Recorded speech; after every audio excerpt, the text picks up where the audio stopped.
Hello students, welcome to Avni classes. आज की इस वीडियो में हम डिस्कस करेंगे मीनिंग ऑफ इकोनॉमिक्स। इकोनॉमिक्स क्या होती है, तो चलिए हम स्टार्ट करते हैं।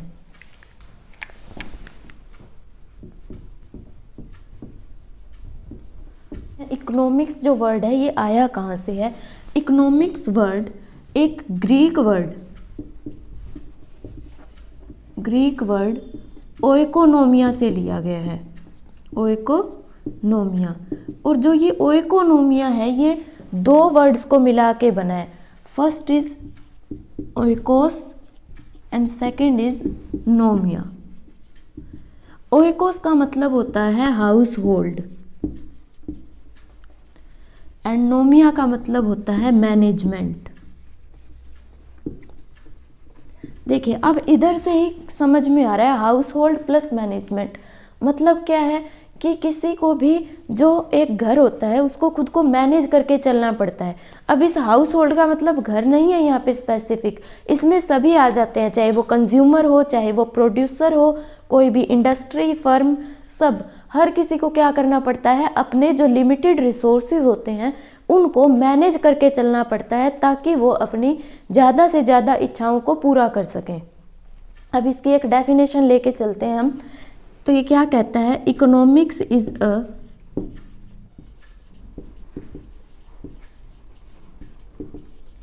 देखिए, अगर आसान शब्दों में हम इकोनॉमिक्स का मीनिंग देखें तो इकोनॉमिक्स क्या कहती है? Economics is a social science, कि ये क्या होती है? सोसाइटी से रिलेटेड होती है।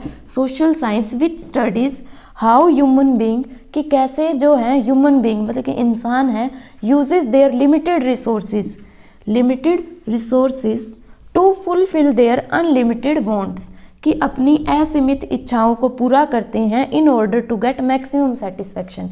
ये कह रहा है कि इकोनॉमिक्स एक सोशल साइंस होती है, सोसाइटी से रिलेटेड होती है, जिसमें वो ये स्टडी करते हैं कि कैसे जो लोग हैं वो अपने सीमित साधनों का इस्तेमाल करके, यूज़ करके अपनी असीमित इच्छाओं को पूरा करते हैं ताकि उन्हें क्या मिल सके? ज़्यादा से ज़्यादा सेटिस्फैक्शन मिल सके। अब यहाँ पे जो ये वर्ड यूज़ हुआ है मैक्सिमम सेटिस्फैक्शन, हम इसका मतलब देखते हैं कि संतुष्टि, सेटिस्फैक्शन क्या होता है। अब देखिए, एक एग्जांपल लेते हैं हम। मान लीजिए एक लड़की है सरिता, जिसे उसके फादर ने उसके बर्थडे पे 15,000 रुपये दिए। ये 15,000 उसके लिए क्या है? Limited resources.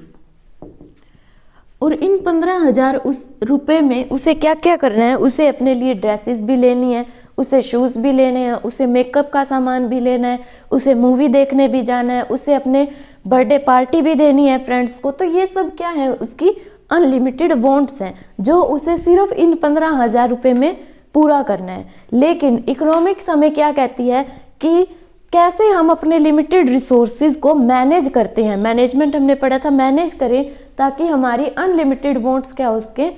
पूरी हो सकें, फुलफिल हो सकें, और हमें क्या मिले? ज़्यादा से ज़्यादा सेटिस्फैक्शन मिले।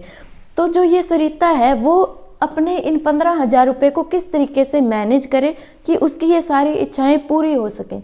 तो इसके पास दो ऑप्शन आते हैं। या तो ये 15,000 रुपये लेके किसी बड़े मॉल में चली जाए, जैसे कि मान लीजिए वो एम्बियंस में जाए। अगर वो एम्बियंस में जाती है तो हो सकता है वो इन रुपए में सिर्फ और सिर्फ एक ड्रेस ही ले पाए।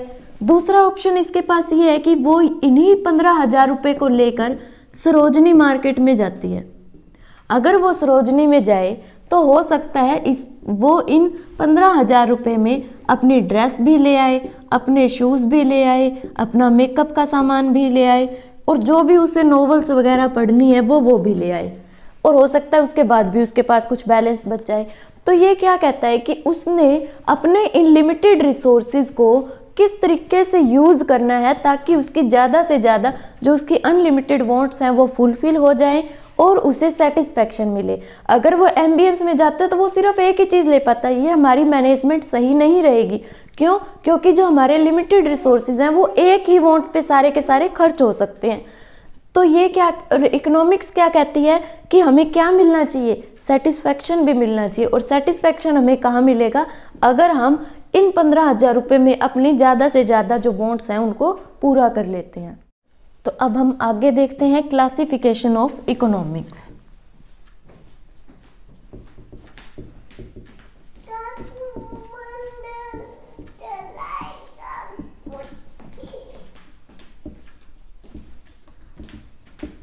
अब हम स्टडी करते हैं क्लासिफिकेशन ऑफ इकोनॉमिक्स। इकोनॉमिक्स जो ये क्लासिफिकेशन है ये दिया था प्रोफेसर रैगनार प्रिस्ट ने। इनके अकॉर्डिंग जो इकोनॉमिक्स है वो दो टाइप की होती है, economics and second one is the macro economics. जो माइक्रो इकोनॉमिक्स है, जो ये माइक्रो वर्ड है वो ग्रीक वर्ड माइक्रोस से लिया गया है जिसका मतलब होता है स्मॉल, और जो ये मैक्रो इकोनॉमिक्स ये ग्रीक वर्ड मैक्रोस से लिया गया है जिसका मतलब होता है लार्ज। तो देखिए यहीं से ही पता चल रहा है कि जो माइक्रो इकोनॉमिक्स है वो स्मॉल लेवल पे स्टडी करती है, और इसके अंदर जो ये आई है यही हमें बता रहा है। आई का मतलब क्या होता है? आई मीन्स मैं, तो मैं का मतलब हो गया एक पर्सन की बात कर रहा है, ये एक इंडिविजुअल की बात करते हैं हम माइक्रो इकोनॉमिक्स में। वहीं अगर हम मैक्रो की लेके चलते हैं तो मैक्रो मीन्स ऑल, ये पूरी इकोनॉमी को लेके चलेगा, इकोनॉमी एज अ होल पूरी इकोनॉमी को स्टडी करता है। तो मेजर डिफरेंस इनके अंदर यही है कि ये इंडिविजुअल की डिमांड, इंडिविजुअल की सप्लाई, इंडिविजुअल को लेके चलता है, इंडिविजुअल की स्टडी करता है, जबकि मैक्रो है वो पूरी इकोनॉमी को स्टडी करता है। अब हम देखते हैं इन दोनों के बीच का जो है मेजर डिफरेंस क्या होते हैं, difference between micro and macro economics. देखिए सबसे पहले डिफरेंस आता है इनके मीनिंग का, जो कि अभी हमने पढ़ा है कि जो माइक्रो इकोनॉमिक्स होती है वो डील करती है इंडिविजुअल लेवल पे, और जो कि मैक्रो इकोनॉमिक्स है वो होल इकोनॉमी को स्टडी करती है, नेशनल इंटरनेशनल लेवल पे स्टडी करती है। देन सेकंड आता है इसके टूल्स। जो माइक्रो इकोनॉमिक्स होती है उसके टूल होते हैं individual demand and supply, individual demand and supply. और जबकि अगर हम मैक्रो की बात करते हैं तो इसमें आता है aggregate, aggregate demand and aggregate supply, मतलब कि पूरी इकोनॉमी की डिमांड एंड पूरी इकोनॉमी की supply, aggregate demand and aggregate supply. हमारा थर्ड पॉइंट है वो है बिजनेस एप्लीकेशन। तो जो हमारी माइक्रो इकोनॉमिक्स है वो अप्लाई होती है इंटरनल इश्यूज पे, जैसे कि मान लीजिए डिमांड, सप्लाई, प्राइस, उनके ऊपर जो और जो हमारा मैक्रो इकोनॉमिक्स है वो होता है एक्सटर्नल इश्यूज पे, जैसे कि मान लीजिए इन्वायरमेंटल फैक्टर्स हो गए हमारे, पॉलिटिकल, सोशियोलॉजिकल, उन फैक्टर्स पे। देन हमारे पास फोर्थ पॉइंट जो आता है वो होता है एजम्पशंस।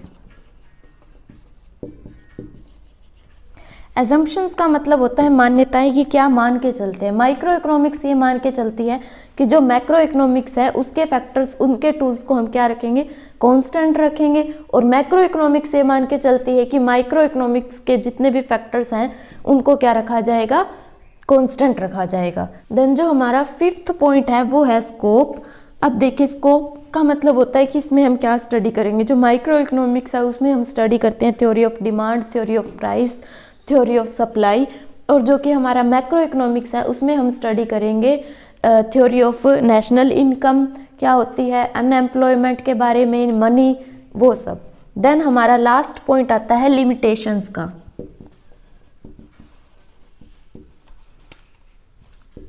लिमिटेशंस देखिए क्या कहते हैं, जो हमारी माइक्रो इकोनॉमिक्स होती है वो ये कहती है कि फुल एम्प्लॉयमेंट होगी,